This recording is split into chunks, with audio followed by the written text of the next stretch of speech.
కొన్నిసార్లు సమస్యలు వస్తా ఉన్నప్పుడు, శ్రమల గుండా వెళ్తా ఉన్నప్పుడు మన చుట్టూ ఉన్నవారు మనకు ప్రశ్న అడగచ్చు, మేం బానే ఉన్నాం కదా, మీకెందుకు వస్తున్నాయి కష్టాలు?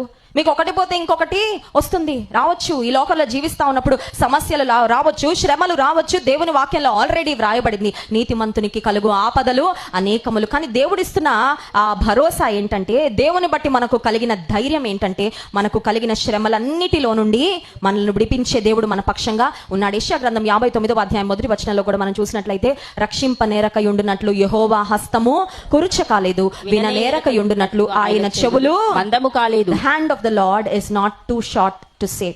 దేవుని చేతులు చిన్నగా ఉన్నాయని అనుకోవద్దు. దేవుని చేతులు బలహీనమైన చేతులని నువ్వు అనుకోవడానికి వీలు లేదు. నువ్వెంత బలమైన బంధకాల్లో ఉన్నా, నువ్వెంత ఇరుకైన పరిస్థితిలో ఉన్నా, నువ్వెంత సమస్యలో ఉన్నప్పటికీ దేవుడు తన బలమైన దక్షిణ హస్తముతో నిన్ను బయటకు తీసుకొని రాగలడు, నిన్ను విడిపించగలడు. కానీ చాలాసార్లు మనుషులుగా మనతో ఉన్న సమస్య ఏంటంటే, ఎలా విడిపిస్తారండి దేవుడు?